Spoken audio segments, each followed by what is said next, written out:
Before we get to some tips for iOS 11, I want to thank CarPacks from Anker, the latest cases for keeping your Apple devices safe, scratch-free, and not cracked.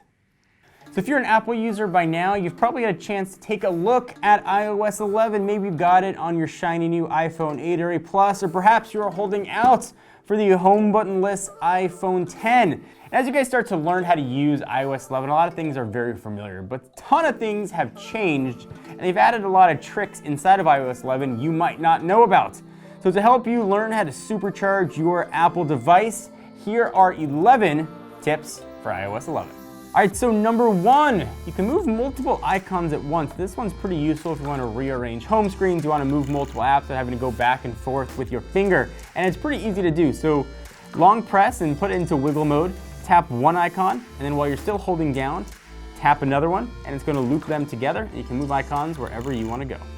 The next tip might be one you didn't even know about, especially if you restored your phone or iOS device from a previous backup.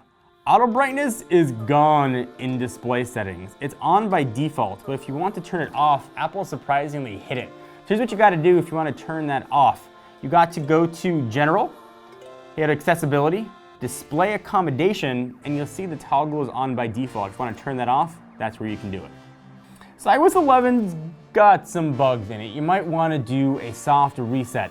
And it's pretty easy to do on older iOS devices, but if you've got an iPhone 8, 8 Plus, or an iPhone 10, there's a few more steps to do. So here's what you have to do. You hit the volume button up real fast, the volume down real fast, and then immediately press the power button. You'll see the Apple logo pop up, and your phone will be back to normal in just a few seconds.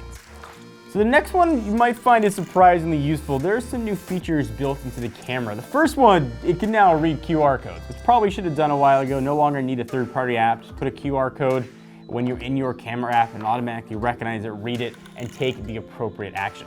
There's also some new things you can do with live photos. It's pretty easy. So just go to your gallery, pick any picture you've got that's got a live photo in it, swipe up. You can see you can pick loop, bounce, long exposure. Kind of makes the effects a little bit neater. You can customize them for whatever you want for that particular picture. Scanning documents can be useful, and I used to have to use a third-party app to do it. Scanner Plus was my go-to, but no more. It is now built into the Notes app on iOS 11. Go ahead and open that up, hit the plus button, scan a document right from there. So this next one is pretty useful if you find yourself on group text and someone never stops messaging no matter what. You can turn off alerts just for certain threads if you want. You can do it in a few different ways. So in the main messages app, you can just swipe to the left and you can hit hide alerts, or if you're in the thread, up right-hand corner, hit the eye, you can hide alerts there as well. So next, Control Center obviously got a gigantic overhaul in iOS 11, but you can customize what's going to show up there, and Apple gave you a ton of options for what you want to do. So if you want to do that, go to Settings, Control Center, turn off toggles, turn on toggles to your heart's content. And as a bonus, if you go into Control Center by swiping up from the bottom and you do a 3D touch press on any of those icons, or at least a lot of them, you can customize it. Flashlight, for example, you can change the intensity of the light. You find a lot of other settings if you do that for the other icons. So I've been really impressed with what Apple's done with storage, and a big reason that I'm using way less storage than before is they've got a new file format for photos, HEIF, or H-E-I-F. They did away with JPEGs, and if you want to bring back JPEGs, you can do it, but there is a bit of a caveat here. If you've got an iPhone 8 or 8 Plus, or even an iPhone 10, if you turn this off, you're not gonna be able to do 4K at 60 frames per second or 1080p at 240 frames per second. So be warned, but here's how you can do it. Go to Settings, Camera Formats, and just flip the switch over to Most Compatible, and you are JPEG to your heart's content. And you should know that if you turn that off because Google Photos wasn't backing up Apple's new formats, you can turn it back on again now because Google Photos now supports Apple's new HEIF format. So if you're keeping track, this is number 9. Apple made it really easy to share Wi-Fi passwords. What that means, if you're connected to a Wi-Fi network and somebody comes to your house, your office, and they don't have the password, you forgot it, or you just don't want to tell them what it is, you can share it with them pretty easily. Caveat though, they have to be in your contacts. And if the person that is in your contacts brings their phone close to yours, a little message will pop up on your screen if you want to share their password. Just automatically connect their phone to the network without having them to know that your password is 1, 2, 3, 4. Change your password. And to number 10, how about some one-handed keyboard action? So if you're in any app that requires a keyboard, either hit the emoji icon next to the spacebar, or if you've got a couple keyboards in there that look like a globe, hold that down. You can swipe left or right to get the keyboard left or right oriented, so depending if you're left or right-handed, it makes typing way easier. Last but not least, you can screen record now in iOS 11. Maybe you heard about it, maybe you're looking at your control center wondering where the heck it is. So you gotta go back to a previous tip. You gotta add it to Control Center. So again, go to Settings, Control Center, flip that switch.